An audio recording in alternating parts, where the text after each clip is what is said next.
What's up, everybody, and welcome to the FPL WildCats Live. We are looking at Game Week 27 after what was for some people a thrilling Game Week 26, but not necessarily for everyone. So before we do start the stream, if you want to support the channel anyway, make sure to share this video out over Twitter, get as many people in here as possible, because we do have a special guest, but I will let Nim Freer introduce them, so take it away, Nim. Yeah, thanks, Jane. Welcome everyone to the show. First of all, I'd like to welcome our guest, Capkin Gaming, to the show, a fellow YouTuber who, whilst learning FPL, aims to make it as helpful and as entertaining as he possibly can. So it's been another game week that's hinged on whether you owned Aguero or not, it seems. And even though Kurt would love to go first to get his team over and done with, I'm going to make him suffer just a little bit more. And we'll go to our guest first. So, Cap, welcome. How did you get on in Game Week 26? Did you have Aguero? Yeah, I did. I did have him. I'm afraid. Sorry.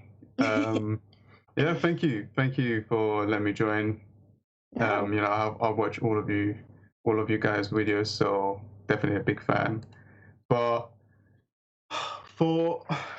as for my team, I don't know if you got it up. I can't. Let's have a look. Yeah. As for my team, to be honest with you, for Game Week 26, I had no clue what was going to happen. My brain was just thinking about Game Week 27. Game Week 27. You're taking Brett's place there. Game Week 27. Game Week 27. But the problem is doing that, it kind of stops you from transferring players that are good for Game Week 26. So I didn't know what to expect. I made one transfer, so I removed Sane. A lot of people was disagreeing with me to remove Sane. They were telling me to remove Richarlison. Kind of paid off, but I did that for a reason, because I can kind of get as much as money as possible left over. So just in case for that blank game week, I have a lot of money to kind of repair any kind of damages. Anyways, 69 points, pretty good. I think it's above the average of 57. My overall rank right now is 16,919, which is decent at this stage. My goal is just to maintain. That is it. Oh, that's not ambitious. Come on. I'm gonna be so boring. I just want to be maintaining it as long as I can, and because I have all of the chips. So I think, like, with the chips that I have, it can definitely push me just a little bit more further. Anyways, Patricio with 2. To be honest with you guys, I don't have a goalkeeper anymore. Done. I don't get any points from my goalkeeper. Van Dijk with 6, just giving me consistent points. Wan-Bissaka with 1.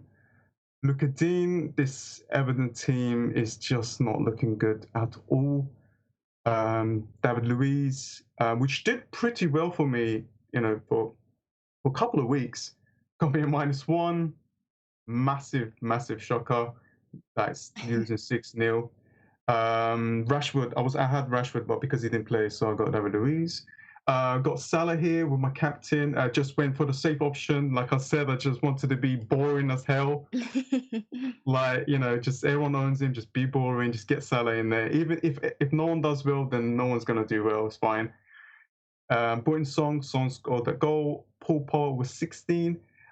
Did not expect him to get 16 points. Maybe a goal, an assist would have been, or just an assist would have been fine, but 16 was amazing. Richarlison with 2. Raheem with 2, and Sergio with 17 points. And that helped a lot to kind of maintain the strength that I have. And on the bench, not many things going on. And that was my game week. Cool. So you're saying about having Salah, maintaining, if he does well, everyone has him. We do have a wildcat here that doesn't have him. So, Kurt, Go on. I'll let you get over and done with. Just get it out, son. Share with the group. Share with the group. Hi, my name's Kurt, and I've got a problem of doing really bad at FPL. I had a dreadful week. It was just bad luck after bad luck. I took too many gambles and kept too many players, and in the end, it's just luck wasn't meant to be. I had a West Ham clean sheet with Declan Rice playing until Wilfried Zaha scored a pretty late goal. It started off all right. Granted, it didn't. The nervy signs were there when I saw Aubameyang might be ill, and I saw that. I thought it's all right, but because I got Rashford on the bench, and Rashford's playing, first game, of the game week against Fulham. I'm thinking he'll score at least a couple against Fulham. Granted, I didn't think he would be benched and not brought on, leaving me with no captain for this game week. And if I would have just gone with my gut, I would have just stuck the vice captain on Paul Pogba, and I'd have had an extra 16 points. But I thought, you know what, Aubameyang, I reckon he's still going to get in the team, at least from the bench. And if he gets on from the bench, he'll at least score a few goals. It just went downhill from there. Pogba scored 16, and I was left to rue those mistakes. That would have took me above the average, those 16 points. Chelsea, big question on what to do. I'm getting rid of both Hazard and Alonso until Sarri leaves.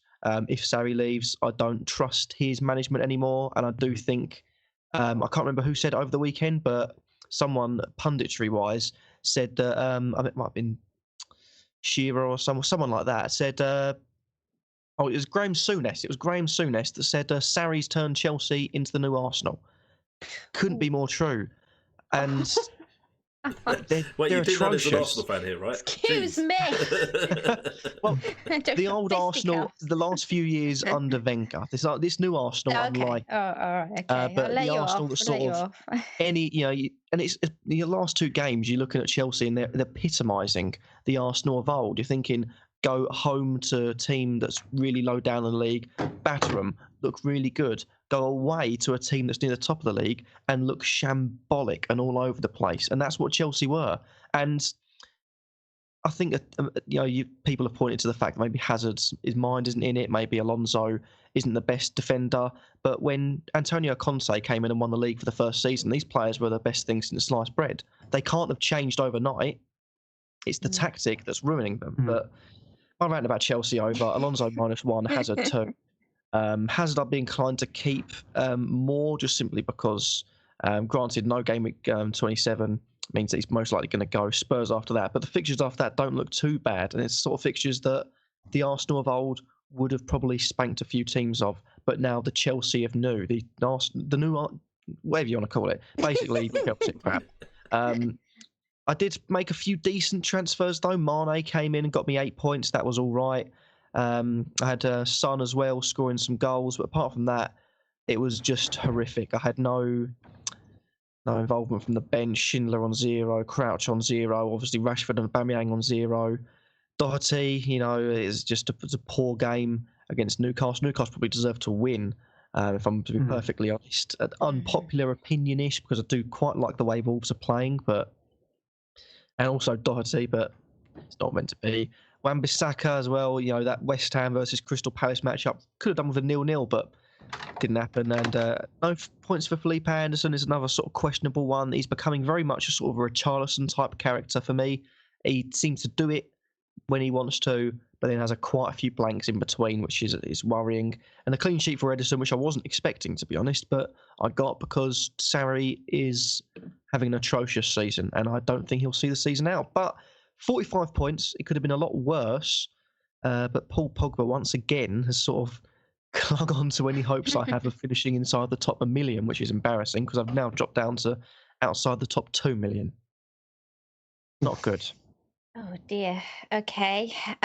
So unfortunately, that means that I now have to go over to the other side of the Wildcats that have actually done fairly decently this week. So Jay, I'll let you rub it in first. I don't want to rub it in, but okay. So I got 83 points. A lot of that is to do with Aguero. To be fair, there were rumours about Aubameyang, about him being ill, playing, not playing.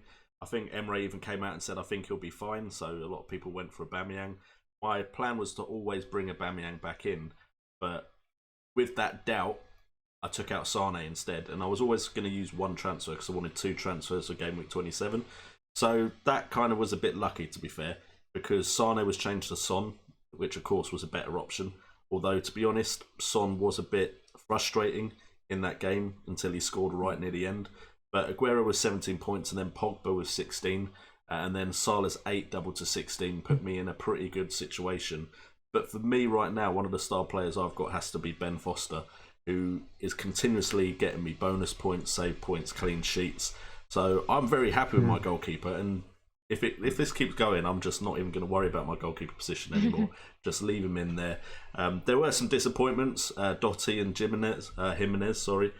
I was expecting more from them, and to be fair, I agree with Kurt. I think Newcastle probably deserved that victory, and then got taken away from them right at the end, which must have been gut-wrenching for them. Wan-Bissaka, he just doesn't seem to get points when I put him in my starting 11, so I need to learn my lesson there. And Digne, well, it's Game Week 27 time, so as Brett said, it's time for him to probably go. But we'll see what happens with the FA Cup fixtures. And Fraser was the one that came in for Rashford for me. I left Rashford on, but I did change my vice-captain to Pogba when I heard some rumours that Rashford might not be starting.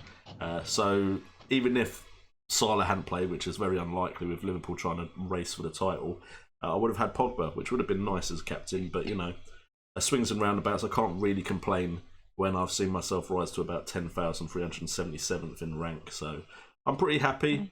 Not too keen on my side going into Game Week 27 because there's a lot of people playing each other, with Bournemouth playing Wolves and Man United playing Liverpool. So that's a bit of a worry. But other than that, pretty happy.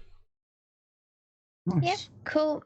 Just on this note, we will just say that Brett is not with us tonight because of personal circumstances, but he will be back with us the next time we stream, hopefully. Oh, so just I just thought I'd put that out there in case anyone was wondering, if we'd had some sort of feud and he'd decided to leave us. So, well, I'll just go ahead and say I really liked Game Week 26. It was my friend. I got my highest ever Game Week rank this season with 81 points, so just behind Jay, and a nice green arrow for me. In short, my team came down to 5 players and a lucky bench replacement. Robertson, Son, Pogba, Salah as captain, as we've all discussed. Aguero with his hat-trick. I'm not going to lie, when the 3rd goal went in, the T-shirt did come off and I was around the house swinging the T-shirt around. They pretty much carried my team, those guys, and I had a lucky 7 points with Holebas off of the bench for Rashford. Like Jay, switched my vice-captain last minute, but it didn't come into account, and Holebas only ever does anything for me when he's on the bench. So thankfully he came off of it this game. So I couldn't really have... Yeah, he was very confused. And that's why he went and got a yellow card, so that I don't have him next game week. Cheers, thanks for that, Holebas. So I couldn't really have asked for much more, really, apart from maybe Wolves doing a little better last night. But we've all pretty much said that, and that would just have been a bit greedy, really. So... as I just said, thanks to Holebas, I will now be with 4 players out in the blank Game Week 27. So plenty to consider for me between now and then on what I'm going to do, because I only have 1 free transfer. So not in the best of positions. It will be a -4. Okay, so do we have any questions in the chat, please? Kurt.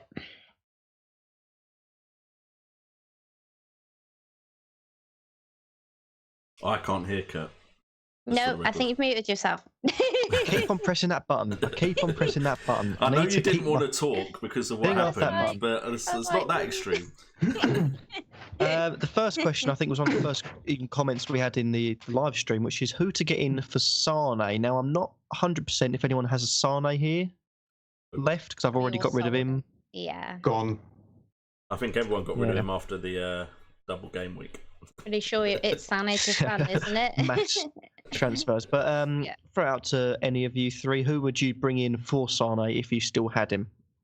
Just generic sort of choices, let's say. I mean, I can take it. I mean, it does depend who you've already got, of course, and it does depend what kind of transfers you're trying to make.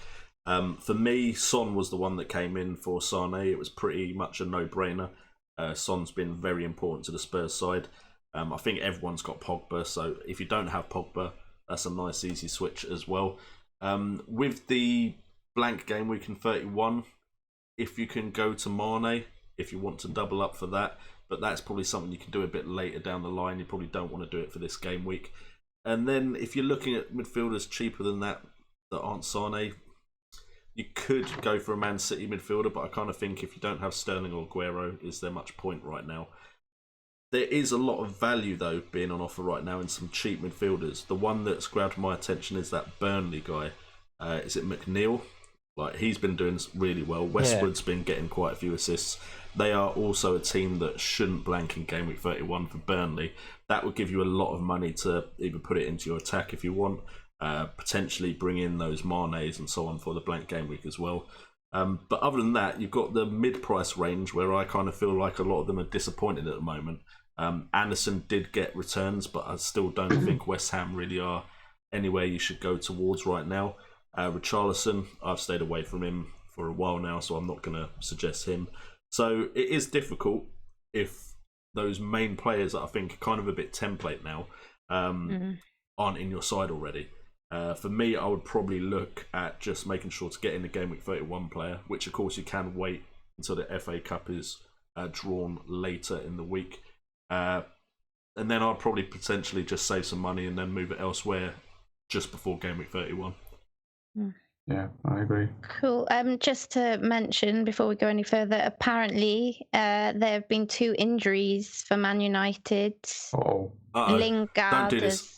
That's fine. Lingard's fine. Lingard's gone off and Alexis has come on. Apparently Martial isn't looking himself, but he has limped through to half time, so we'll have to keep an eye on that one. So just popping that one out there. It's still 0-0. Yeah. So, okay, I've got one here. We have a question from @FPL_Penguin on Instagram, because we are on Instagram, if you'd like to go follow us there.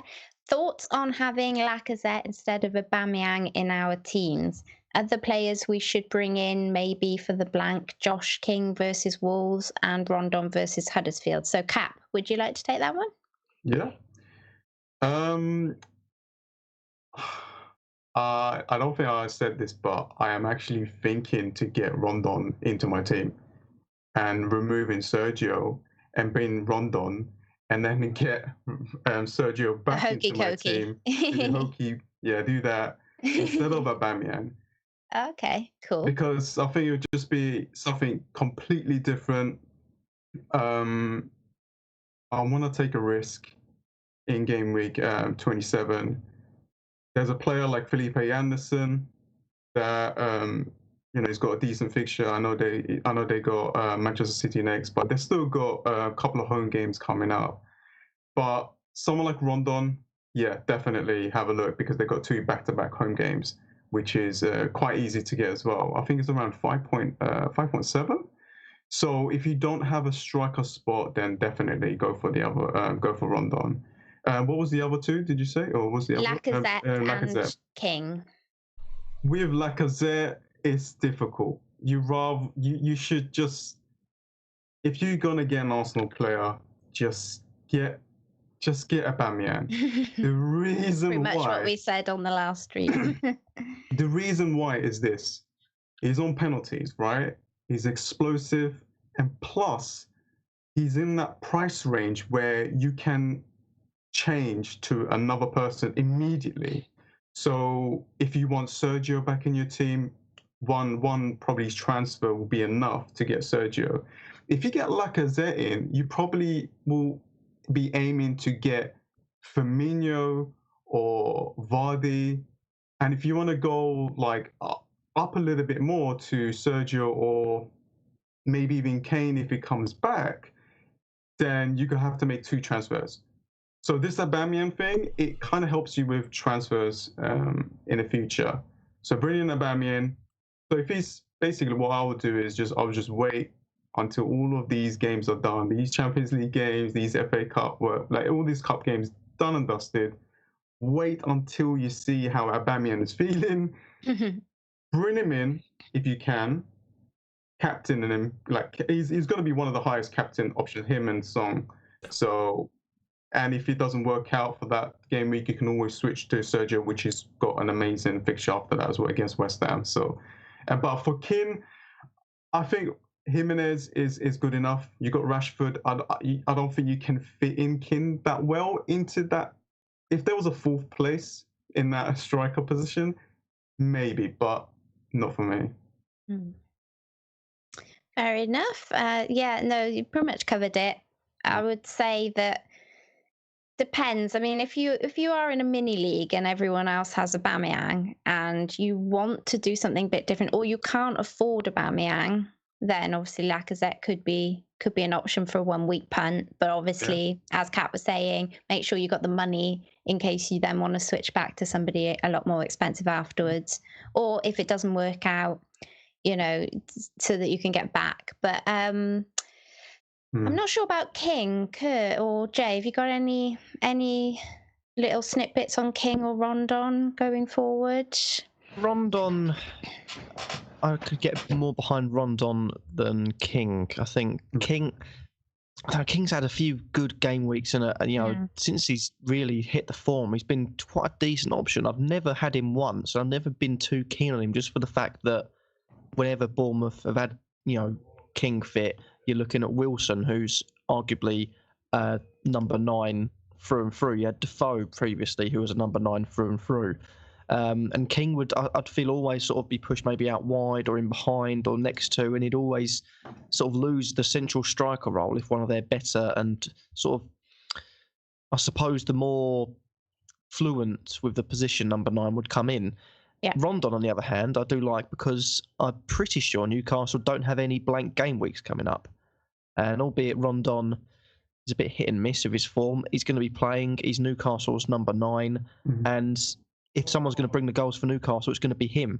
So if they don't have any blank game weeks, I think Rondon's a clear favourite in that position for me. He's got really, really good fixtures, like amazing fixtures. I've looked at Newcastle defender, so I think if Rondon was taking penalties instead of Richie, I don't know why Richie's taking it. If Rondon is taking penalties, he'll be in my team immediately for them fixtures, definitely. So I'll go. Cool. Okay, Kurt, could we have another question from the chat?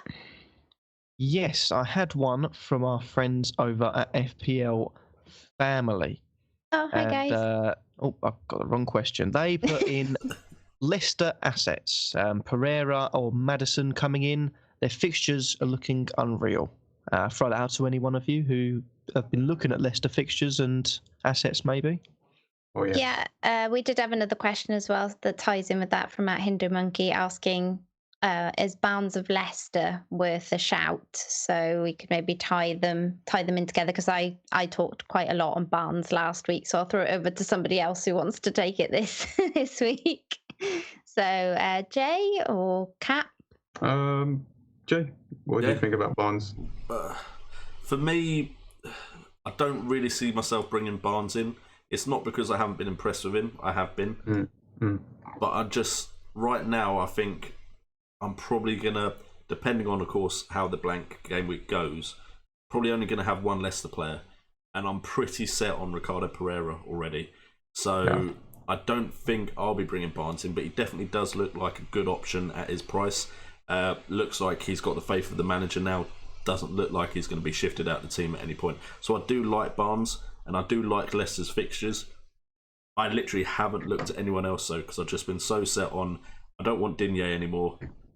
Ricardo Pereira is the perfect replacement after Game Week 26 with Game Week 27. So I'd really like Leicester's fixtures. If you are looking at their players, I suggest Barnes, Maddison.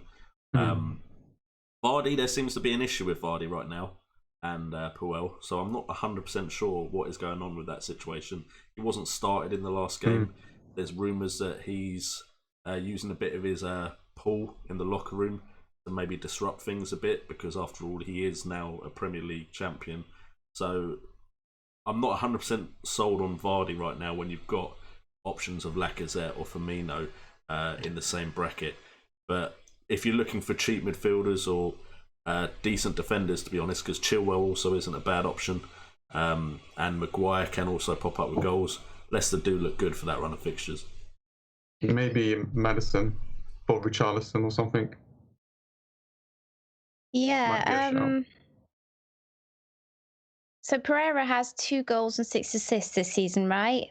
But he feels very Digne to me, if I'm honest. He's the type of person The thing with Leicester is, and I mentioned this last game week, is that how many clean sheets? I know there's a lot of really good fixtures there, but I've gone through teams that have had brilliant fixtures, like no tomorrow this season, and they've very rarely actually been amazing in all of those fixtures. So if you're getting Pereira, it feels a bit like to me like you're banking on an Arsenal defender to some extent. You will possibly get from Pereira a goal or an assist, but don't be banking on any clean sheets. The plus side for Pereira is he didn't go and get an own goal after an assist. Well, that is true. That's very true. Yeah, I mean, if you get Kolasinac and Luka Dean and Pereira, Doherty, I mean, that looks good to me. Even if they concede, you got a really high chance to get some kind of returns. So that's Pereira. I know what you mean about it. You then, is it going to continue? But look, like, who would you? If you look at Everton and if you look at Leicester plays really well, especially against the big teams. Yeah. And at home they play really well. But Everton is just.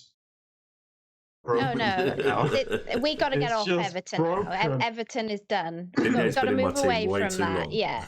He's been in all of our teams way too long now. He has to go. It's those 17 points he got one game week, and now we're just like. Well, he was on my bench with that 17 as well. Oh, ouch. And you just know the second we sell him, he'll end up doing the same again. That's what I thought about Alonso, but still waiting for that. That's true. That's true. Just on Maddison, his game time has been very iffy. So that's my only thing that concerns me with him. I mean, 90, 17 minutes, 74 minutes, 61 minutes, 90. And the last time he got a return was in the 17 minutes against Wolves with an assist. Before that, it was game week 18. So, I mean, they've had a couple of tough fixtures the last 3, but before that, they had four fairly decent fixtures where you would think that he could have nabbed something, and he hasn't. Now, to me, Maddison was doing better when he was able to link up with Vardy, and as Jay's just touched upon there, Vardy doesn't really seem to be in favour at the moment, or something's going on there. So does that mean that Maddison's output is lessened by that? If Vardy is like benched, right, Maddison will take the penalties. So that's true. Yeah. Can't really be banking on penalties all the time, though. Yeah, I'm not until next season when VAR comes in. Yeah, then you can get as many Maddisons as you like. Few things. Tielemans is another one that I've seen in the chat a few times, and PSG have just scored. Oh, okay. Kat, are you a United fan? Yeah. Didn't seem too convinced by that. Well, it's weird because playing FPL, I basically support my players. Team. Players. And and I don't really care about what they do. I just care about my players, and that's it. And I watch a lot. That's a true FPL player there. That is true. No affiliation to a side. I just want the points. Give me the points. Yeah. And the only thing that, like, even Sergio, like, I'm like, go on, score. I don't care. Oh, love that, man. I'm just enjoying I'm basically supporting FPL. That's my team. FPL is my team, and I just try my best to enjoy it. But that happened around the time when United wasn't doing so well. I think United hasn't been doing well for like such a long time, so I kind of gave up on them anyway. But this season, or this when Oli took over, it's basically what we want to see. But I don't want to talk about that anyway. But it's just I'm a bit disappointed because I had Young in my Champions League fantasy football teams. There we go. Okay. There's the fantasy football connection. Still thinking about FPL. Well, if anyone else has got United defenders in there, Lindelof just got a yellow card. So. And another thing from that game, Martial was taken off. Oh, he did get half-time. taken off. That is on now. Oh, okay. So two. So at least he's getting rest, but could that mean he's injured? Yeah, I think that was the suggestion, and it was Mbappe. Is it Mbappe that scored? No, it wasn't. Not It was Kim Kimpembe and a Di Maria assist. Okay, for anyone Champions League. I think that was one of our questions actually. Will we do Champions League fantasy? And we did it. We did the World Cup, didn't we? Yeah, that's when there's a break then. For me, it's just really difficult to stay on top of that many things at once. Yeah, I forget. I've done it before. I tried for the group stage, I think, start of last season. And after game week 2 of the Champions League, I forgot. And I looked at the fixtures for, it's kicked off. And thinking, oh no, I forgot to do my team. And I just gave up after that. I thought, I'm just going to forget every week. Yeah, Cap, you do it, don't you? Yeah, I was gonna do one yesterday. But I was just dead inside. I just couldn't. Yeah, I saw your tweet. Yeah, I really wanted to do it. So, and yeah, I did it. I just played for fun because I'm basically I haven't played the Champions League one, so it's kind of new to me, and it's so difficult because you need to do even more research about players that are outside of the Premier League, and that's difficult. And it's really, really difficult. And I'm just enjoying it now. I just added all the players that I think that's going to do well, and hopefully, I'll be in a decent spot. Yeah, Awesome. the World Cup was really good though. I enjoyed that one. Yeah, we all had a good laugh at that one for sure. It's really fun. Okay, Kurt, let's grab another from the chat. Another one from the chat. We've got World of Smites with a interesting comment that I don't think we've sort of covered a bit, or really at all. He says, I have a starting 11 but no bench for the next game week. Is it worth using the free hit or saving for game week 31? Okay. Jay? I thought you'd come to me. For me, I'm assuming you still have one transfer, but I don't know if he's used his transfer or not.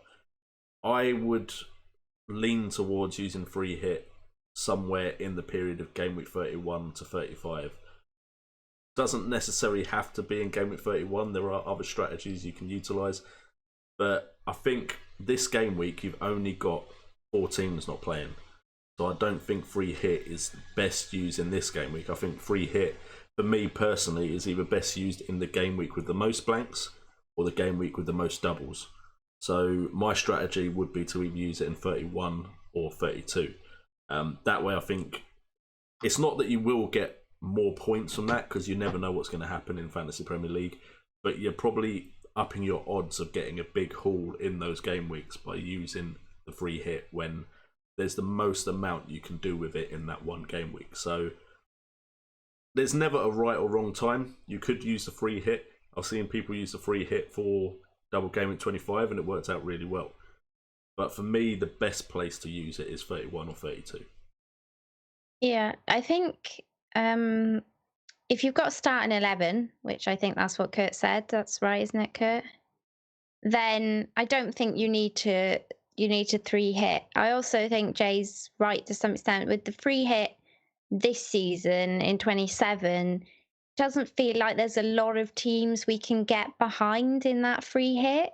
Like there's with United and Liverpool playing each other, that's a big, that's a big game right there, and we don't know whether it's going to be a very kind of defensive game or really open game. So I think, yeah, and then obviously then you'd have to transfer on somebody like Arsenal maybe.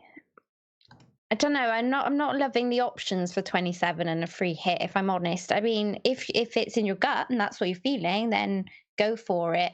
But I think, like Jay said, I think personally there'd probably be better game weeks for it. Anything else you'd like to add, Kat?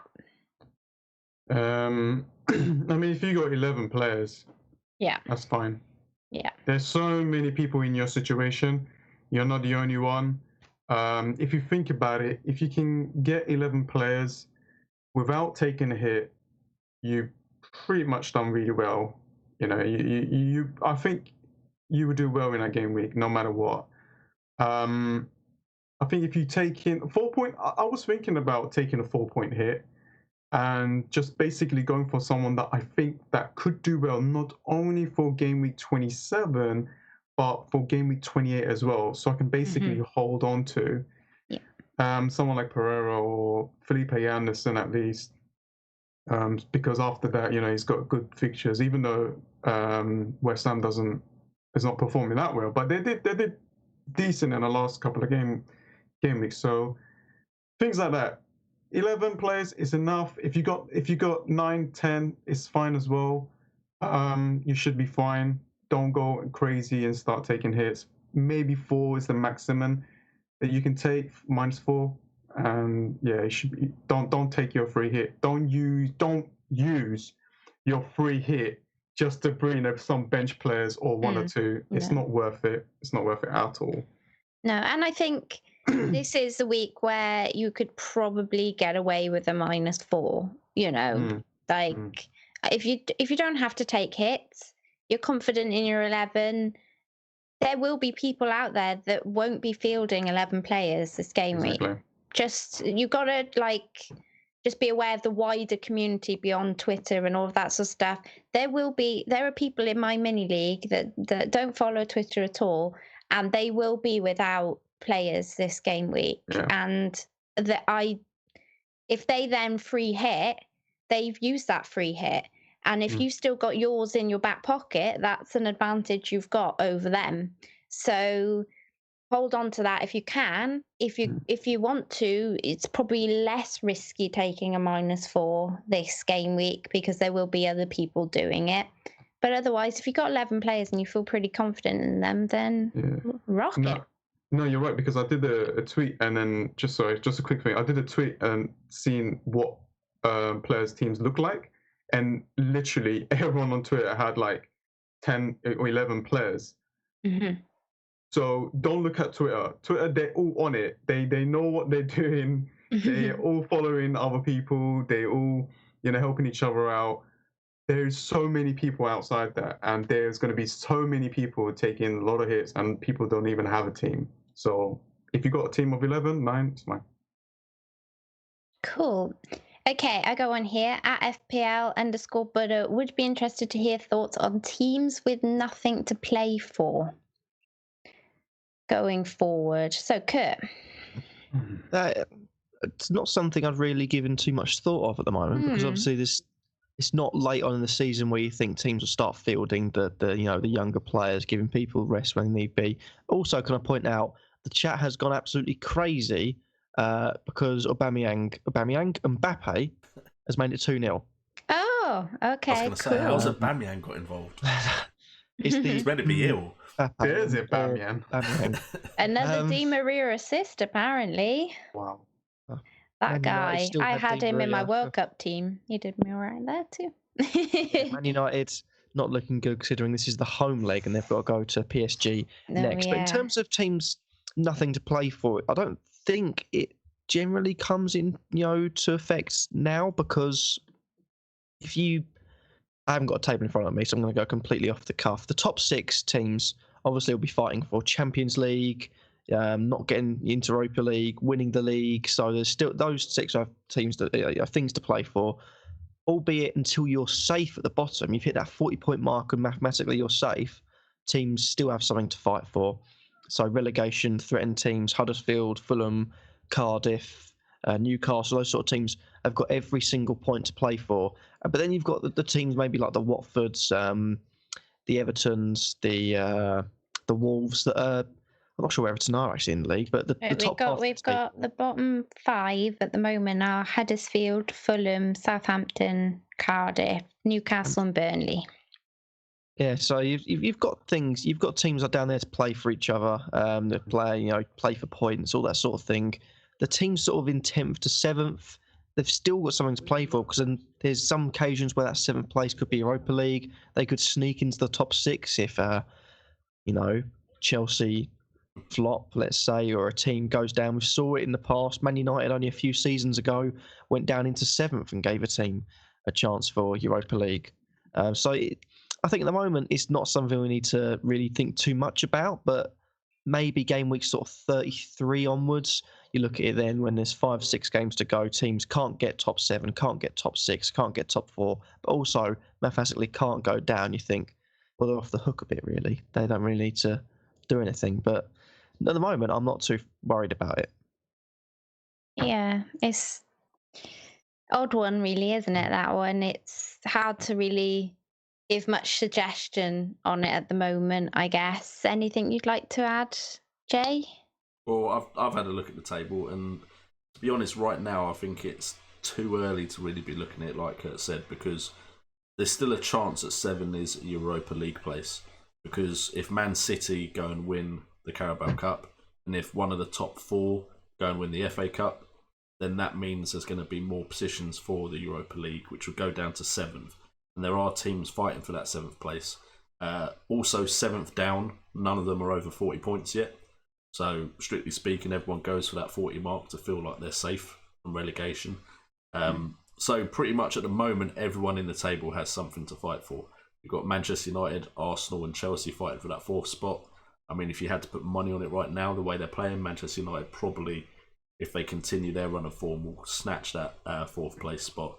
But I personally don't see it as an issue right now. The only one maybe I'd say have a lot to do and might be the first to not have much to play for could be Huddersfield on 11 points right now. So other than that, right now I think every team still has something to play for. Cool. Okay. At FPL Frank wants to know the best chip strategy. I did mention this before we started, and there wasn't much more to say other than what we've already just said about the teams that the teams that have much to play for. Mine is personally salt and vinegar and some tomato sauce, but I'll pass it over to Cap. I guess you're going to say much the same until the end of another week or so. We don't know, not really going to know much I'll more. try just do this little quite briefly. The best, like, if you want a strategy, I think the best thing to do, just watch Jay's videos. Watch Jay's videos because he knows his stuff. I watch his videos and I'm like, that's good. That's a good plan.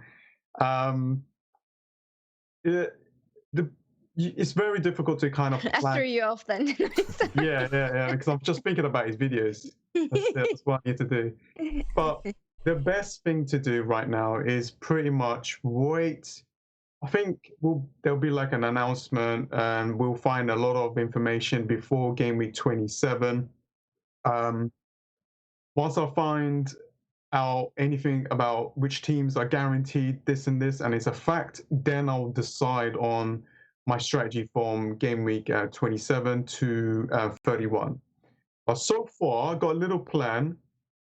So for the game week, the next blank is game week 31, right?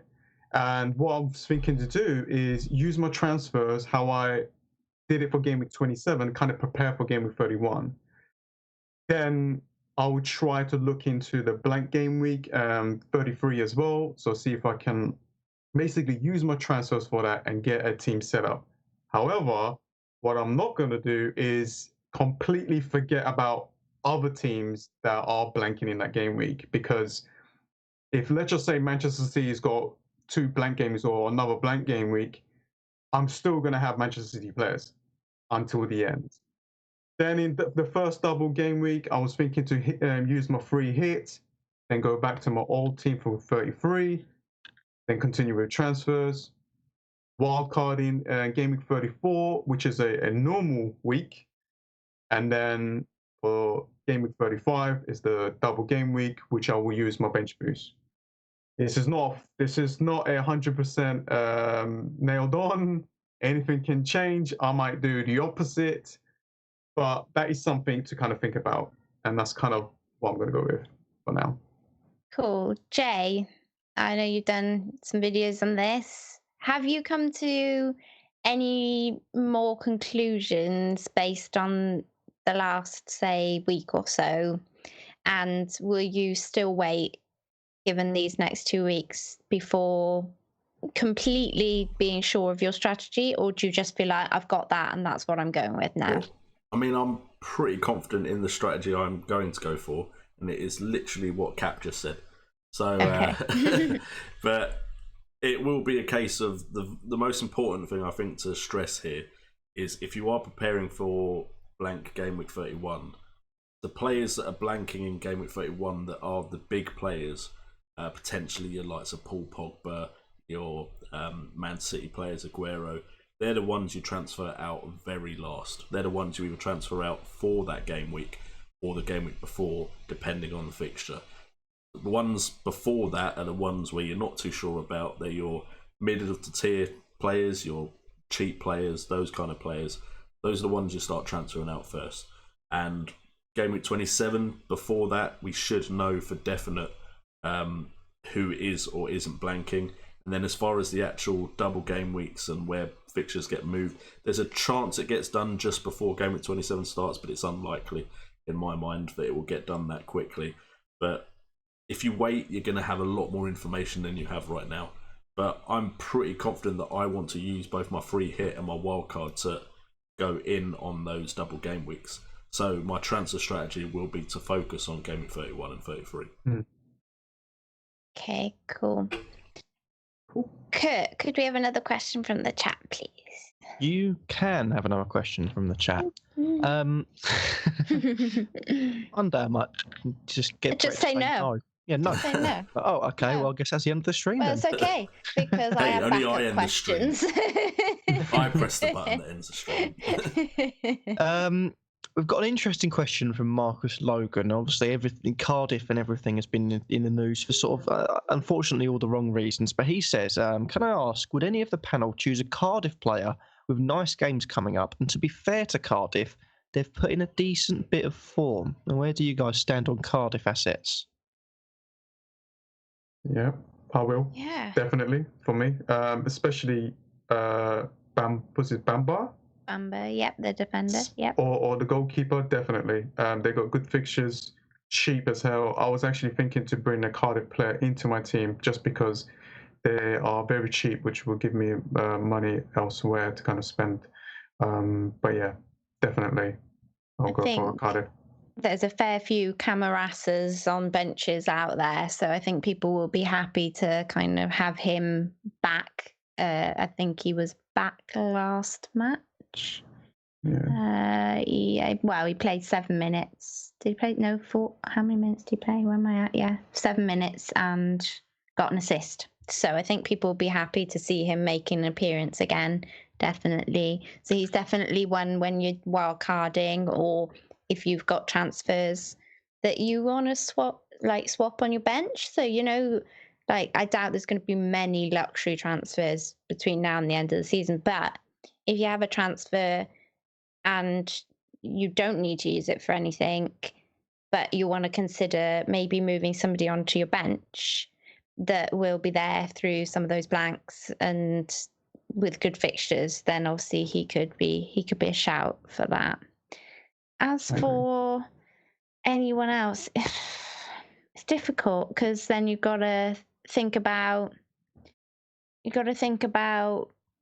people like Patterson maybe, but I mean he got an assist in the last game, but it was game week 16 before he got a return before that, and Reed I guess is their main striker, isn't he, Bobby? Yeah. Got 2 goals against Bournemouth. I guess if it gets you some other players elsewhere, then they're not a bad shout. Like you said, they're pretty cheap, aren't they? They've got good fixtures. No, cheap. But yeah, very cheap. There's no right or wrong answer here, is there, really? If you've got a feeling and you like the look of somebody, then if they've got good fixtures and I don't know, do they blank? I'm not sure. I don't think they do. I don't think so. No. So they could definitely be a shout, especially if they enable say you go with Reed as your third striker, but it enables you to have 2 premium strikers next to him, maybe a Kane and a Aguero or something, or something like that, then definitely, Yeah. I think Cardiff is really motivated now. Yeah. Because of the situations. Definitely. They're really motivated to play well and to do well. So that's why they won, their last game as well. They're pushing, and I think especially the defender or a goalkeeper for now, until we find out, how they perform in the next games, then definitely go for some kind of defender if you need that cheap player. Yeah, definitely. Okay. I've got a question. Yeah, go on. It's for I got a question for Jano. I got my triple captain hidden somewhere, and I don't know when to use it. And if there is another double game week, I'm thinking to use it on that game week. Do you know if there's any possibility that there'll be another one near the end of the season? There is. I'm not sure myself. Okay. It does depend on a lot of how Chelsea do in the Europa League, and to be honest, it mainly looks like Chelsea are the likely ones, because they still have, of course, the game to carry over from the Carabao Cup, the Brighton game. So if fixtures go a certain way in the FA Cup, they will have the 2 blanks in game week 31 and 33, and then they'll have to put that Brighton game somewhere else. Likely it's going to be 36 or 37, and it's likely they'll be the only teams, Brighton and Chelsea, to actually have a double game week in that period. So I don't personally look at them right now and really fancy either side for the triple captain, because Chelsea at the moment, who knows? I was really fancying Higuain, but it's only because of Chelsea's recent performances that I then went and used it in double game week 25. Which is a shame, because I used it on Sane, and if I'd known everyone was using it on Sane, I would have deliberately gone Aguero. But I thought everyone was going to go Aguero, went Sane, then found out everyone had done the same as me, and it was a very disappointing use of my triple captain. Yeah, it was. So thank God I had brought. You're not the only one. Yeah, it was. You suck, man. Thank God I brought in Aguero as well. If I hadn't brought in Aguero as well, that would have been a very painful game week. But yeah, if you think Chelsea could potentially sort it all out, I'm not sure Sarri Ball is really working in the Premier League though, so it depends what happens. I do fancy Higuain as a striker to do well in a double game week situation if the team was on form, and then Hazard is always capable. It just depends if he decides to turn up or not, and how he's getting played in that system. I just think Sarri's got it wrong, and he's too stubborn and needs to change it. So there is, of course, I think, triple captain for Salah. There's a single game week where he's got a favourable fixture near the end, which you could potentially have as your backup if you are waiting for that double game week. I'm just going to put this out there. Aguero at home to West Ham, game week 28. That ties in with another question we've got from the chat. When you're I'm ready just for saying, it. I've still got my triple captainship. Anything could happen. Oh man, I think triple captain is just all about luck. If you're just gonna be lucky, and if you get it right, you gotta do well. It's just like I was thinking to use it in game week 25 as well. I'm not gonna lie, I was definitely thinking to use it, but because it was just like the last minute of thinking, I just couldn't. And I thought, and I did this before, where if you got this problem where you can't decide, just leave it. And I'll see. I really want to know like how many people has already used it and how many people has actually still got it, because then I can maybe think of to use it in a blank game week and maybe push a little bit more further. But we'll see. Oh, Kurt, you said that tied in with another question. Yes, well, I've seen a question that's quite interesting. It's from James Stairs, and he says, "Oh, you know, okay, sorry, I didn't realise that." The name fam.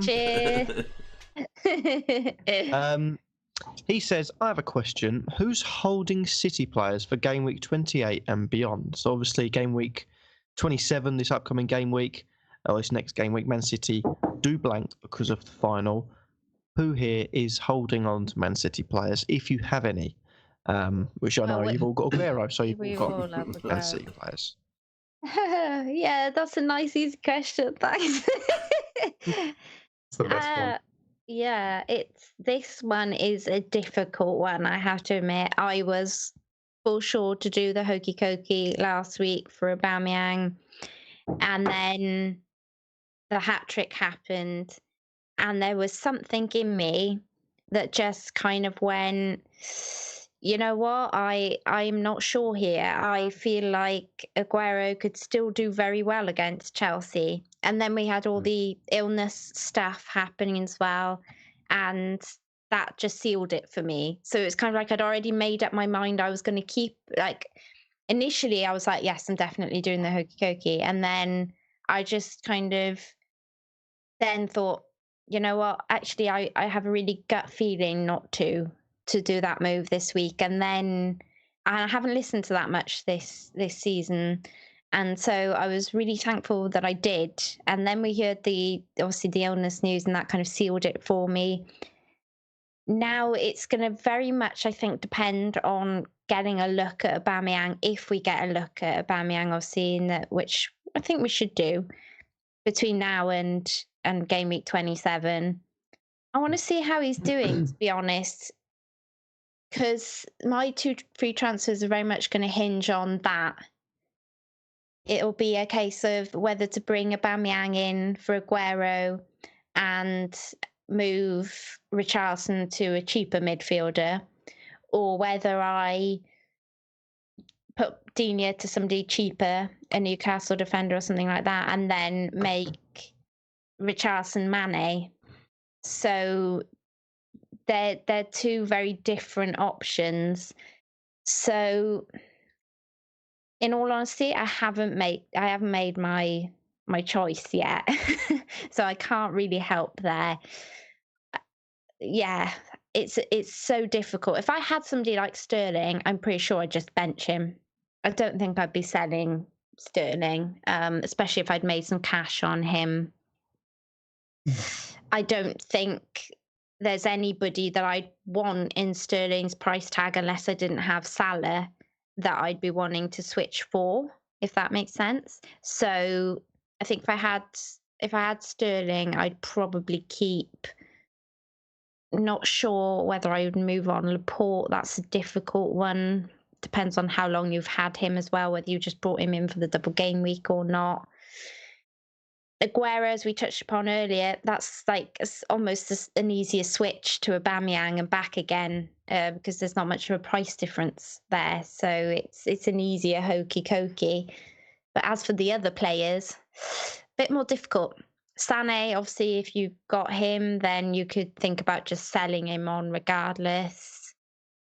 What do you guys think?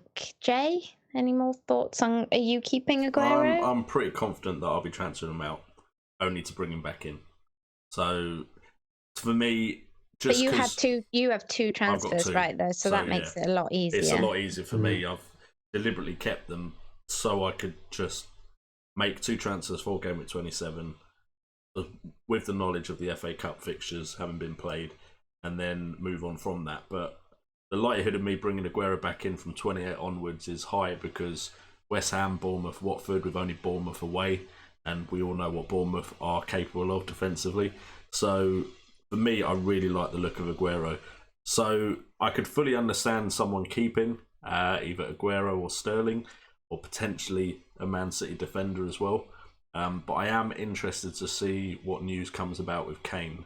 So I think a lot of people have gone Aubameyang, and because of that, Kane sounds like a move that it might work, it might not. It's a roll of the dice to see if I can climb rank a bit more.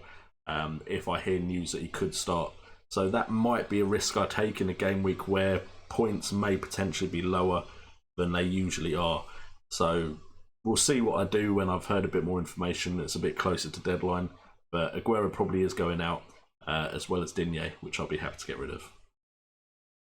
Just a thought on that, Jay. If you went Aubameyang, would you not then be... This is the thing that's kind of niggling at me. If I get Aubameyang and he does well in that blank game week, will I then want to swap him back out for Aguero, is it Bournemouth at next? I think he has Bournemouth directly after He has the Bournemouth double. at home, but then you could keep him for that one because it's either Bournemouth at home for Aubameyang or it's West Ham at home for City. But then after that, it's Bournemouth away for City, and for Arsenal, you've actually got Tottenham away and then Man United at home.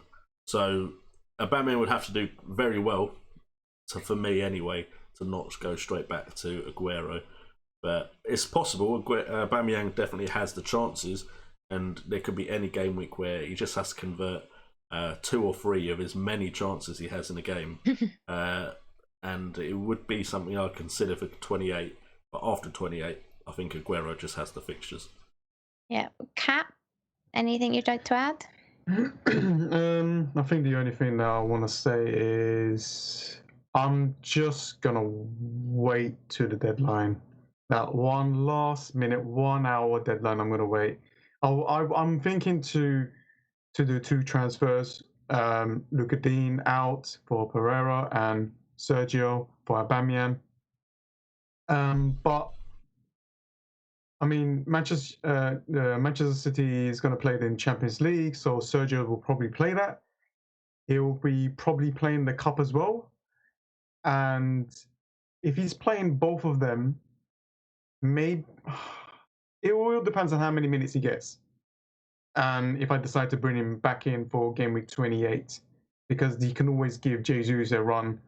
I think it all depends on this Champions League game. If they fail to win, maybe they want their stars to kind of. I'm not sure when is the next Champions League game. Second leg, is it after? I haven't really looked up. I haven't either. So I don't know. We've got games this week and next week. Then we've got a break. Then they're back again, I believe. But would they have the second leg Champions League game before game week 28 or after 28? That's the thing. Because if it's after 28, then that means they'll probably rest all of the. Sounds like it's after. Yeah. If it is after 28, if the Champions League second leg is after game week 28, then I'm not bringing Sergio. Sorry, because they want to go through that Champions League. That's probably another thing that they want to go through. They can pretty much beat West Ham with the players that they have, like Jesus, and other players that they have in their bench. So, and to be fair, Aubameyang looks a lot safer as far as that regard goes. Yes. Well, you say that depends on how far we go in Europe as well.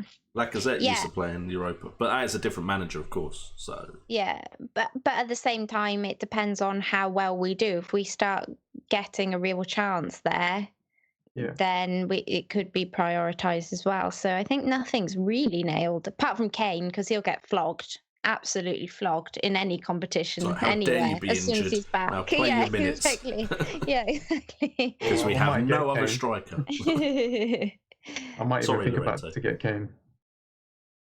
Cool. Okay. Do we have another one there, Kurt? Yeah, we've got a few we could go over. I've picked this one out because obviously it's if you follow FPL Twitter community, it's been brought up and quite rightly quite a lot recently. It's from Gary B, and he says, "Hi guys, great to catch you live for once. Was very interested in Fantasy Football Scouts discussion about mental health and FPL. How do you guys deal with it?" And he said he's been top of the league, our mini league, since game week 6 or 7. Oh, well done. Before that, but yeah, how do you guys deal with the whole discussion about mental health and how you deal with that and FPL linking in and everything? Okay, Cap, would you like to go first on this? Be interested to get your views. Yeah, like anything in this world can give you stress. Anything can give you depression. It could be from family, it could be from money issues, it could be from work, any kind of thing, from people down the street, from people commenting on my videos, it could be from my Twitter saying you're this, you're that. As a content creator for FPL and other stuff, it is massively there's a high chance of me to get really stressed out and really put myself in a depression mode because you want to do well. We all here want to do well, or do decent at least, and try and entertain everyone. You know, my way of dealing things is to kind of do things that makes you smile and makes you laugh and makes you just kind of forget it. Now, if I'm doing really badly, what I will do, I would just go and play a video game that I love, or would watch like stupid comedy stand-ups and stuff like that, just to get that little bit of laughter in your system. And the problem what's going on right now is, because we're all playing this game together like a journey, we're all looking at other people's ranks, right? For me, I don't care about anyone else's rank. I don't care if you're number 1, number 2, 100 million. It doesn't matter for me. It doesn't affect me anymore. It used to affect me, but now I'm just like, it's a journey that we're all going together. So yeah, the best thing is to do to kind of deal with it. Do things that you enjoy. Go out, meet people, date, play games, watch things that you love. And the best advice that I can give you is, don't look at other people's scores. Don't look at other people's what they're doing. Because if I had to look at you guys, and if I had to think about what you're doing and what you achieved and stuff like that, I'll be stressed every day. There is no point of doing that. There is no point of doing that. So, and the last thing is, if you got a problem, if you think that, you know, you need help or something like that, the best thing to do is just to talk to any person. Talk to me, talk to people in the community. That's why we talk about football. We talk about FPL because we love it, we enjoy it, right? You get that kind of like therapy where you talk about your team. That's why I created these videos, because you get this chance to kind of talk to people, because you can't go back home and talk to your mother. Hey, yeah, what have you seen Sergio? Like, what the hell? Well, I can. My mum plays it. She absolutely loves Sergio Aguero. She captained him through both of those hat tricks. I'm just gonna say that. So I couldn't talk to her because I didn't have him as captain. She would have just rubbed it in. This little laughter, this little smile that we have right here is the best thing to do. Have a group, talk about it, get through it. Just healing, the way you heal it is just to get it out of your system by talking, and that is it. And just having fun with the game as much as you can. Do things that you enjoy. I'm here to help. That's why I always tell my followers, if you need anything, just tell me. I'll do my best to help, not the best, but if I can help you out, no problem. So yeah, that's my kind of way of dealing with things. Cool. For me, last season, I got incredibly down when I was doing badly. So I went through this stage last season where I was, in the millions, and I was really beating myself up. I'd only just started content creating. So, I felt this need, as you say, you're comparing yourself all the time to everyone else and what they're doing. And there's also, it's a whole other debate, but the whole woman thing in football. So there was a lot of that going on as well. And it really got to me, and I thought, I'm not really sure I want to do this. It's the other reason why I don't use my real name, is because of some of the abuse I had in the early days of starting doing FPL.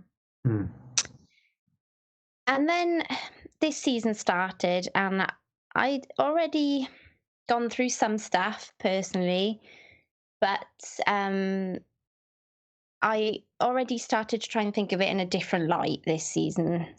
I didn't want to be in the same frame of mind as last season, and then I lost some really close people to me, and suddenly everything gets put into perspective. FPL then really is just a game. As much as it is a very important game to all of us, it is just a game, and it can be really, really hard to forget that at times. But this season, I've definitely found where it would take me weeks to get over a bad incident, like not captaining or triple captaining Aguero. It was definitely an hour of kind of beating myself up and then, right, okay, cool, that's done now. I did that happened, move on. Do you know what I mean? Like, it's not going to help any to just keep annoying myself about it for the next week. So, you know, and I have to say, these guys, the Wildcats, Jay has an amazing kind of positive personality.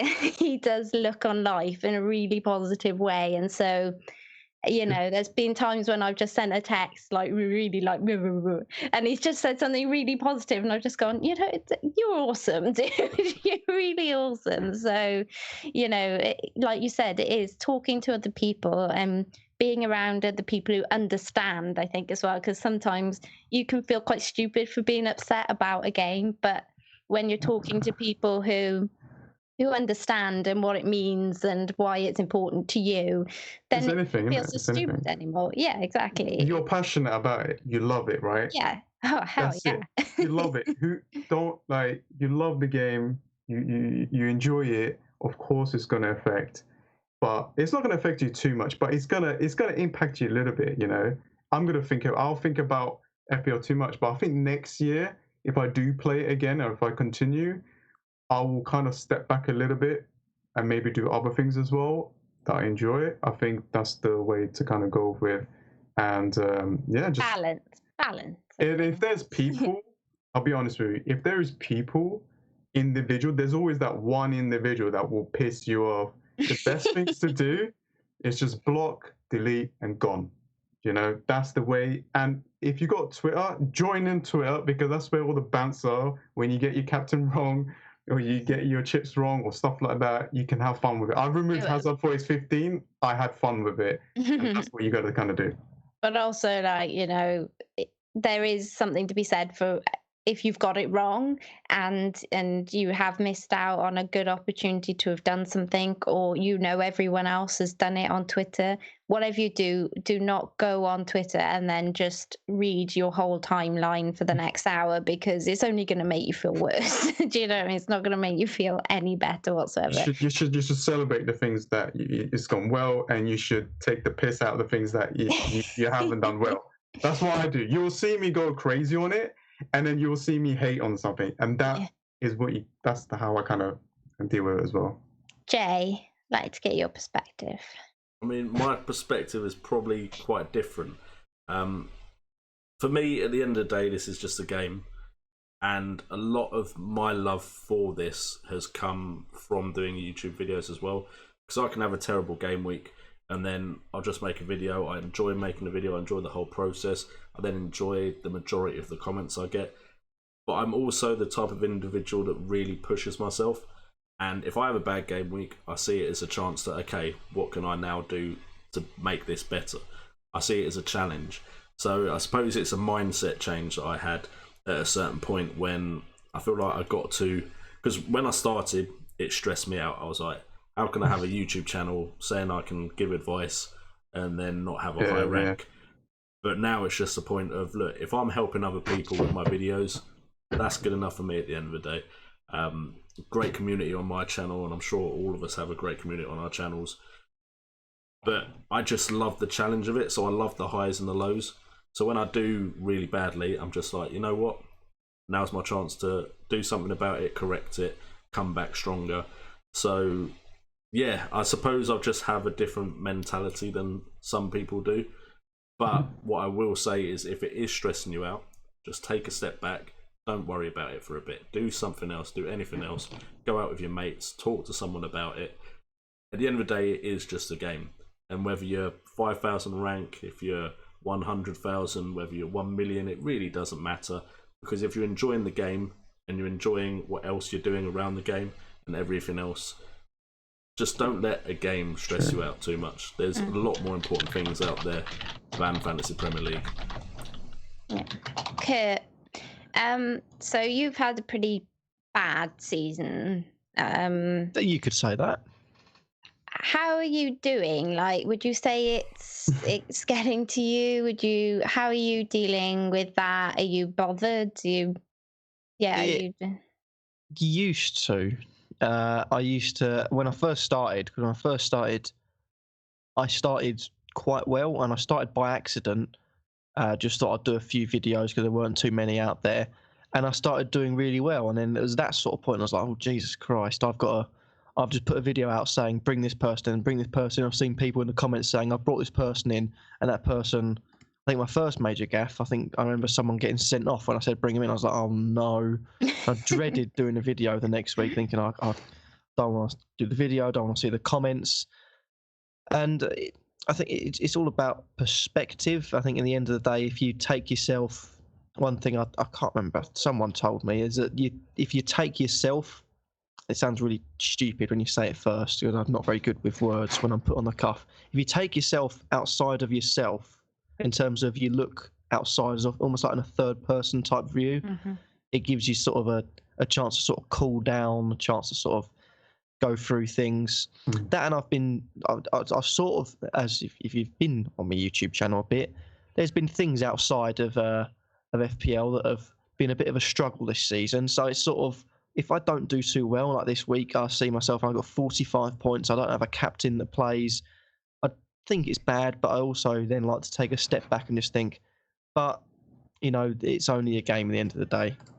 I think that's the most important thing. As long as you don't get too wrapped up into it, you know, it's a nice little game to play, and you just remember you can block people that are nasty on YouTube.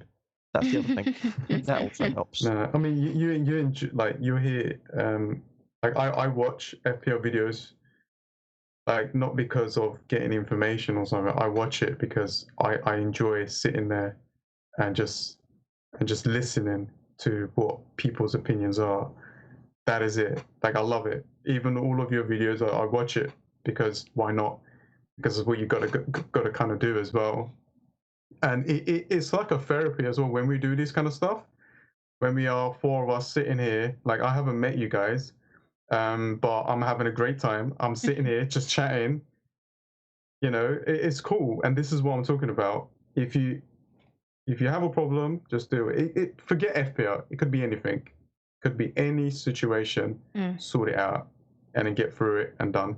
But it's always nice to get some kind of feedback as well from people that you love. And I think that goes beyond content creation as well, because we've kind of all applied most of our experiences there to content creation, and to be honest, it's not an easy business to be in. It's not even a business because you have to work very hard before you can even earn anything. So I'm just putting that out there. But just taking that away from content creation and just applying it to people who are in mini leagues with mates, because that's where I started out, and I can tell you there's just as much stress there than there was, you know, any of this. And I think it was like maybe for $5 back then, you know. Not that I condone any kind of betting or gambling, but yeah, so, you know, even just outside of that, if it's going badly and all these sorts of things, yeah, of course your mates are going to rib you. Of course they're going to have a bit of a jive or you know, whatever. But it's short-lived, you know. It'll be old news and they'll move on. And as we've all said here, you know, the good thing about having us here, I guess, is regardless of whether you do content create or you don't, we're here. Come chat to us. Tell us how rubbish it's been and laugh with us, you know. And yeah, that's exactly what all of this was set up for, you know, the Wildcats. Is just we want to just, yeah, have a laugh and be around like-minded people. So I have another question here. I didn't write down who it was from. I'm sure Kurt can say, because I kind of wrote it down last minute. Hi guys, how many transfers are reasonable in FPL? So who's that from again, Kurt? I did jot it down. I'm just grabbing that for you quickly. Thank you. He's up to 13,286, but I've used 49 transfers so far. So is that a reasonable amount? Is the first question. And the second, also, here's one out there.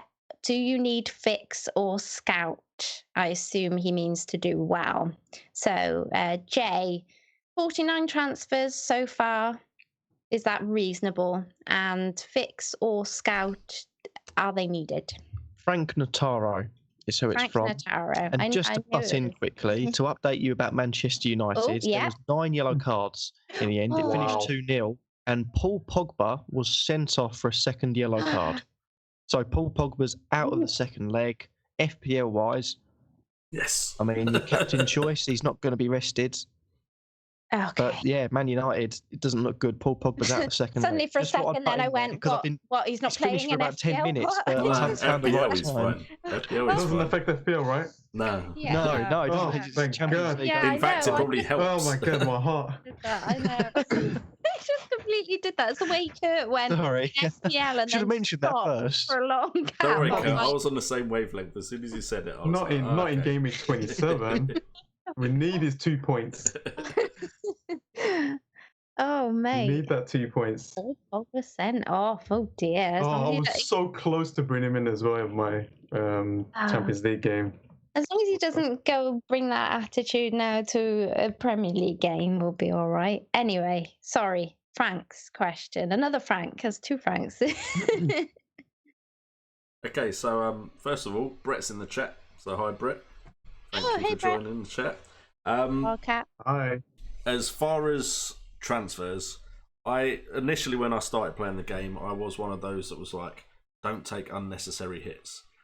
But if you think of a transfer long term, if you've got a player that isn't performing, has a bad run of fixtures, just doesn't look like they're going to do anything, and there's a player that's really hot in form, you can currently make the move and you won't be able to make the move in the future because their price is going to continue to rise and the player you've got is going to continue to fall. Why wouldn't you take the -4? Because in the long run, that -4 could be the difference between, say, 28, 30 points in like 4 or 5 game weeks. So for me, I don't think there is any set amount of transfers that is good or is bad. It all depends on your team and it all depends on you trying to get the highest rank you can. So, for instance, if you have a player that is out for 2 games, you've already used your transfers, and you've got a player you know will come in and is likely to score in the next 2 game weeks, why wouldn't you take that -4? Because it just makes sense. So, I don't think there is a set number for that. As far as tools to help you, there's plenty of tools out there. I have used both of those tools, and I think they do help. But also sometimes they do hinder as well, because you can look at certain statistics and you'd be like, this player looks brilliant. And then you bring him in, you watch him in a game, and they just don't look brilliant at all. My recent example would probably have been Raul Jimenez in that game against Newcastle. If you just look at his underlying stats in that game, he looks like he should have got 2 or maybe even 3. But if you actually watch the game, I never felt like he was going to score. Just didn't have that feeling while I watched him. So they're definitely helpful tools. You can, of course, go and check them out for yourself. But I wouldn't say you necessarily need them. There are plenty of other avenues you can go to get similar statistics as well. Yep, cool. I was just going to say, do we have one more in the chat before we go to our random question of the week and wrap it up with the polls? Yes, I did have one a second ago, but my chat refreshed when I scrolled down a bit. No. I hate when that It happens. does that thing where you sort of Yeah. scroll down and it Chat. scrolls it down right to the bottom. So now I've got to try and find the question again. So chat amongst yourselves whilst I'm trying to find it. There's a lot of comments about Man United as well. That was it. I remembered it. I don't know who it was from. But I remember it. Sorry, just before it goes out of my head. What do you guys think about Arsenal and Chelsea? Obviously, they're not particularly looking like the strongest of top 4 candidates. Sorry, Nim, and also sorry, Brett, in the chat as well.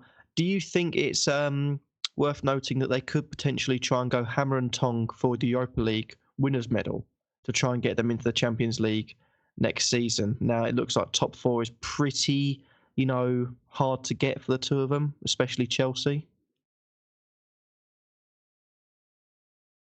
Yeah, Cap.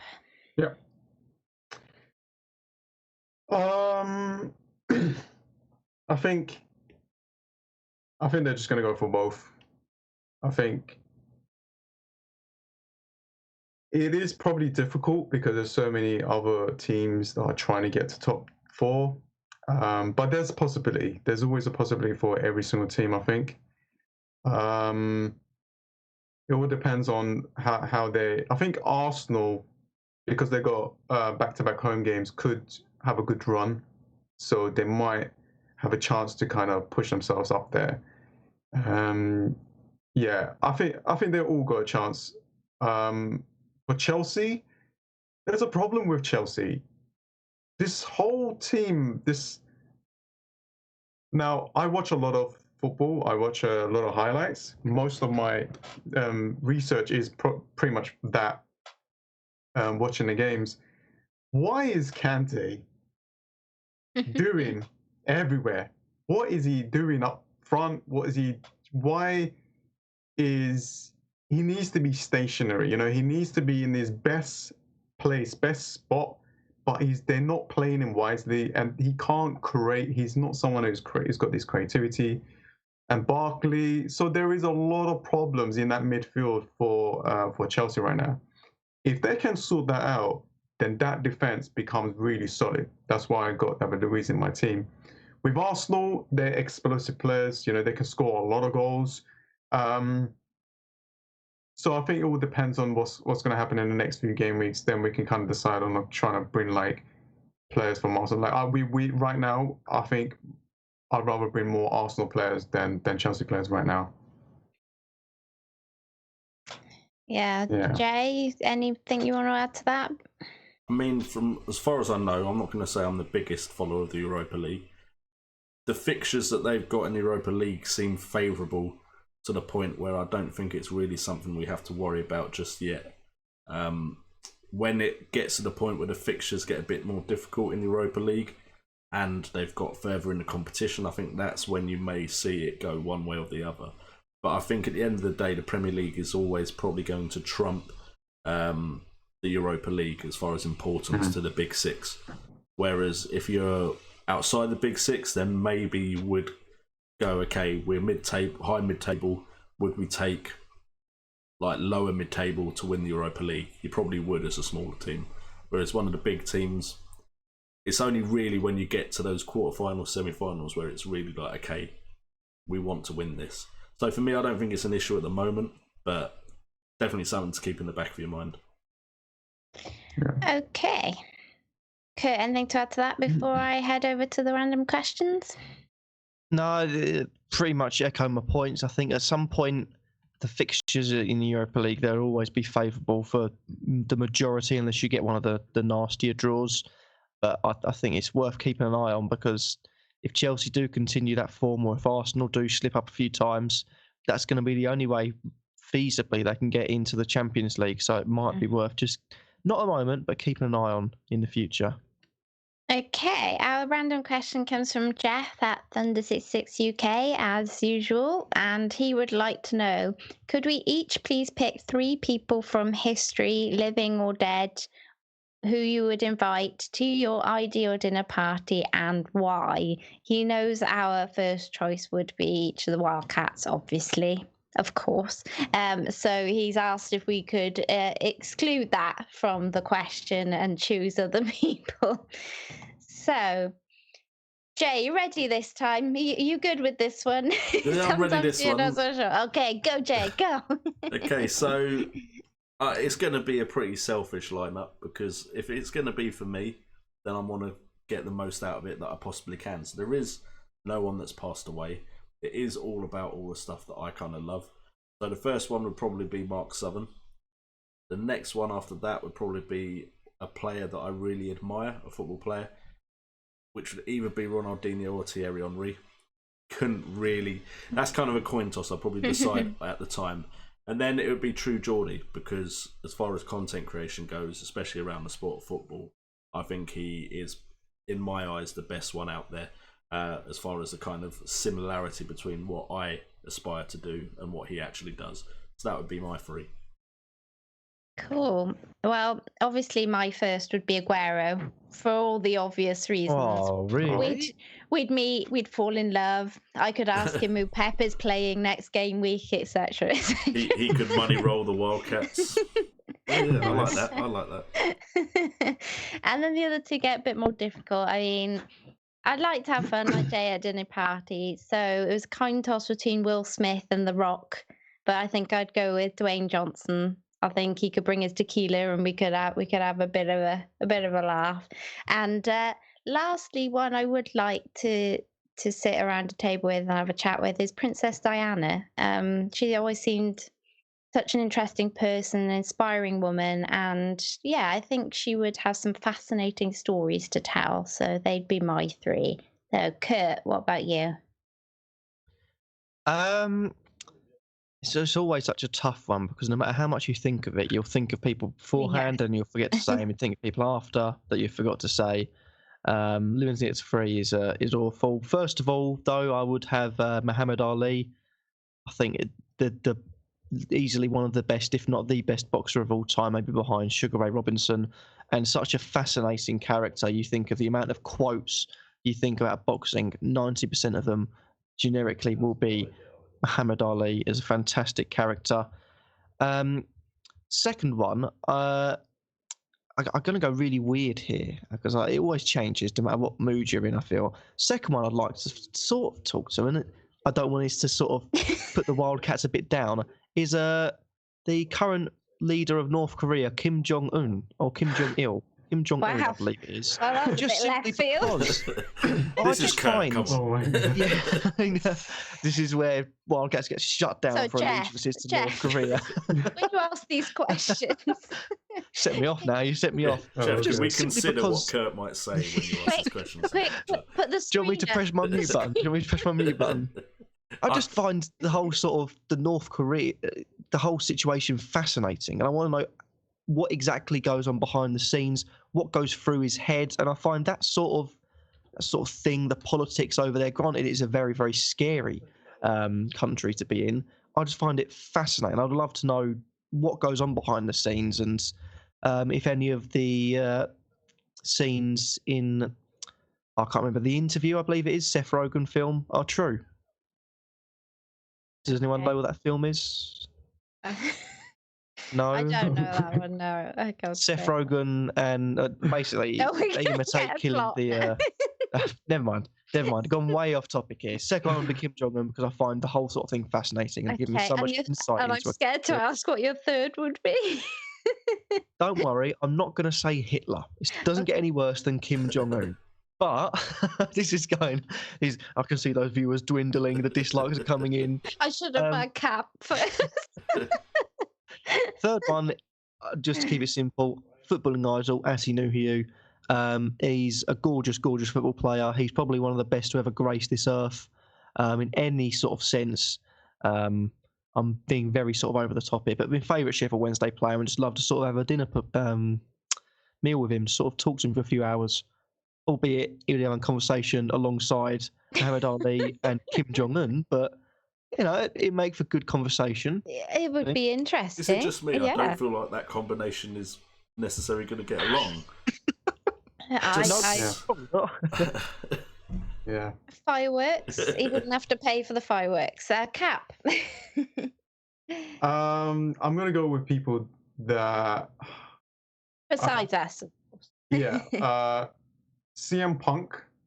Nice. Because I love wrestling, and when CM Punk was there, it was pretty much like it was the best time ever for me. I know the other era was even better, the attitude one, but CM Punk kind of brought that in.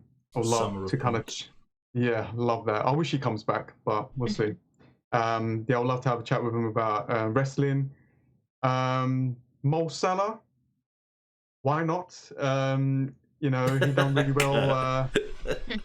He done really well last time out, last season. I thought I'll chat with him, see if he's going to do well this season. If he's going to continue. I'm afraid he can only come to your dinner party if Kurt lets him out of his basement. Hey, I'm trapped in his basement. Oh, I'll get confused. There's been so many switches in those two now. I don't know who's where what now. Yeah. So that's basically reflects on like football and stuff like that, how he affected my style of playing the game with FPL and stuff. Now, this ain't a real person, but I love Dragon Ball Z, and obviously I've got someone else anyway. Like Oh, you can go for Capkin character if you like. Vegeta is pretty much my like I love Vegeta in Dragon Ball Z, and that was one of my childhood kind of shows that I was watching. But if I can't pick him, it's going to be Gordon Ramsay. So he can cook us a lovely meal, and we don't need to worry about it. Think about it, right? He cooks you the meal. So you're not actually talking to him. You just go to the kitchen. Prepare food for the rest of it. He's going to prepare everything. No, he's not going to argue. That wouldn't be one for delicate ears, though, would it? Let's be honest. Yeah. I mean, I love watching his shows. It's hilarious. So yeah, I think that will be my dinner table. Yeah. Cool. Yeah, Jamie Oliver could be a shout as well. Yeah. A couple of interesting answers there. I didn't really think about characters, and also I didn't really think about a chef. Yeah. It's good. Thinking well ahead. That. Yeah. I was on it. None of us thought about some entertainment either, like a singer or a band, because that could be pretty interesting. I've got entertainment. I've just got an entertainment that could blow everyone up. You know. Okay. Moving on to the polls, Jay. Let's do the polls and wrap this up. So yeah, before Kurt gets us in any more trouble, we do of course have the polls that you guys can vote along with during the stream. We have the regular one of who to captain for Game Week 27. We've put Son, Kane if not injured, Aubameyang if better, or Lacazette, because I feel like those really are the main options. And the winner of that poll is actually a tie between Son and Aubameyang, 43% exactly. And then Kane is 4% if not injured, and 8% on other. So it would be interesting to know who you guys actually considering captaining that 8%. It's going to be interesting. We then also have how many players do you have that blank going into Game Week 27. And the most popular option there is 3 at 47%. But there is 8% of people that have no players blanking going into Game Week 27, which seems a bit of a surprise. And then 13% with 1, 26% with 2. And there is 4% with 4 or more, which seems like a lot to have. So well, I would have only had 3, but it's Holobass's fault. I now have 4, so they might have been like me, just a bit unlucky. So Holobass is the culprit for that 4%. Yes, he is. Yeah, it's and his then, fault. Also, to go along with the question about transfers, do you mind taking transfer hits of -4? And the options we have are whenever and wherever. Yes, but calculated. Kiri. If I have to, at 8%, and I'll try everything not to. Has 13%, but the winner is yes, but calculated at 47%, which beats out whenever and wherever at 30%. So guys, thank you so much for getting involved in the polls. If you have enjoyed this stream, please make sure to like and subscribe to the channel. Hit that notification bell so you know when we're going live. Also in the description is a link to Capkin Gaming's channel. Go check that out as well. Thank you so much, Capkin, for joining us today.